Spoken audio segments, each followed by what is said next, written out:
بسم اللہ الرحمن الرحیم۔ آج ہم بات کرنے والے ہیں حضرت حبیب اجمی رحمۃ اللہ علیہ کے بارے میں۔ آپ صدق و صفا پر عمل پیرا، صاحب یقین اور گوشہ نشین بزرگ میں سے ہوئے ہیں، اور آپ کی ریاست و کرامت بے انداز ہے۔ ابتدائی دور میں آپ بہت امیر تھے اور اہل بصرہ کو سود پر قرض دیا کرتے تھے، اور جب مقروض پر تقاضا کرنے جاتے تو اس وقت تک واپس نہ ہوتے جب تک قرض وصول نہ ہو جاتا، اور اگر کسی مجبوری سے قرض وصول نہ ہوتا تو اپنے وقت ضائع ہونے کا مقروض سے ہرجانہ وصول کرتے اور اس رقم سے زندگی بسر کرتے۔ ایک دن آپ کسی کے یہاں وصولیابی کے لیے پہنچے تو وہ گھر پہ موجود نہ تھا۔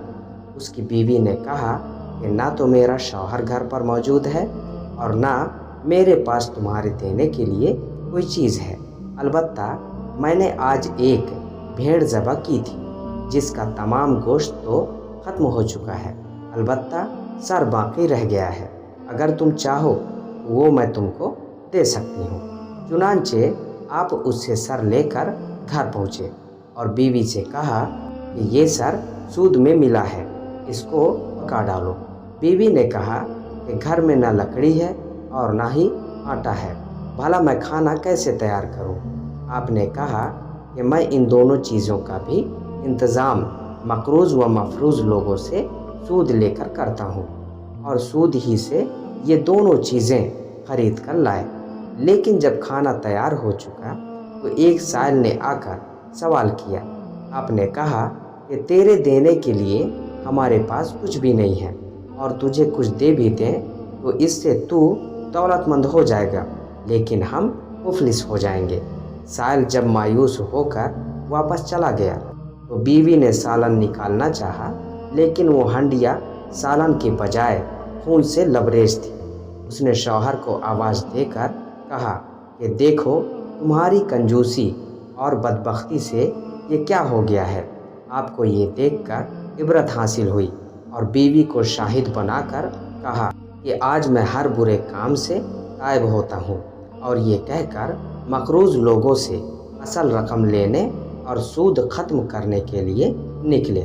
راستے میں کچھ لڑکے کھیل رہے تھے، انہیں دیکھ کر بچوں نے آوازیں کسنا شروع کیے کہ علیحدہ ہو جاؤ، حبیب سود خور آ رہا ہے، کہیں اس کے قدموں کی خاک ہم پر نہ پڑ جائے اور ہم اس جیسے بدبخت نہ بن جائیں۔ یہ سن کر آپ بہت رنجیدہ ہوئے اور حسن بصری کی خدمت میں حاضر ہو گئے۔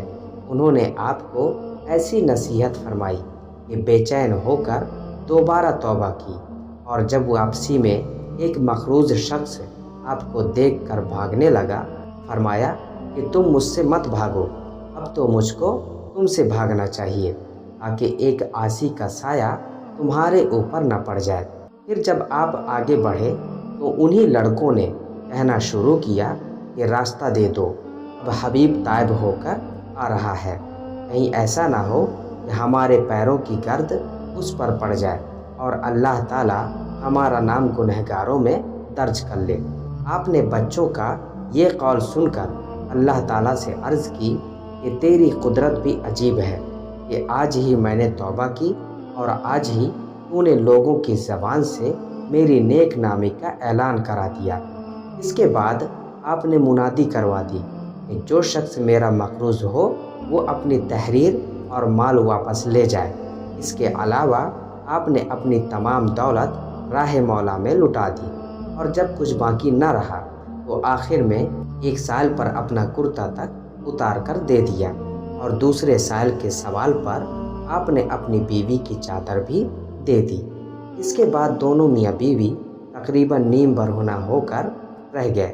پھر ساحل فرات پر ایک عبادت خانہ تعمیر کر کے عبادت میں مشغول رہے، اور یہ معمول بنا لیا تھا کہ دن میں تحصیل علم کے لیے حسن بصری کی خدمت میں پہنچ جاتے اور رات بھر مشغول عبادت رہتے۔ چونکہ قرآن کریم کا تلفظ اپنے صحیح مخرج کے ساتھ ادا نہیں کر سکتے تھے، اس لیے آپ کو اجمی کا خطاب دے دیا گیا تھا۔ ایک مرتبہ بیوی نے کہا کہ خورد و نوش کے لیے کچھ نہ کچھ کام کرنا چاہیے، تو تو آپ مزدوری کرنے کے لیے گھر سے نکلے، لیکن دن بھر عبادت میں مشغول رہ کر جب گھر پہنچے تو بیوی نے سوال کیا کہ کیا لائے ہو؟ آپ نے جواب دیا کہ جس کی مزدوری کی ہے وہ بہت کرم والا ہے، اور اس کے کرم ہی کی وجہ سے مجھ میں اجرت طلب کرنے کی جرت نہ ہو سکی، لیکن اس نے خود ہی یہ کہہ دیا ہے کہ 10 یوم کے بعد جب تم کو ضرورت ہوگی تو پوری اجرت دے دوں گا۔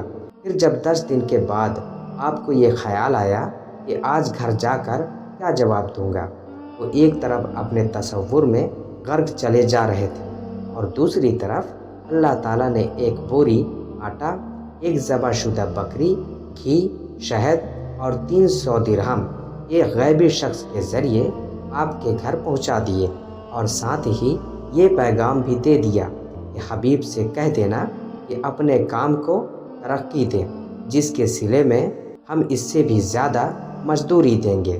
چنانچہ جب آپ گھر کے دروازے پر پہنچے تو گھر میں سے کھانے کی خوشبو آ رہی تھی۔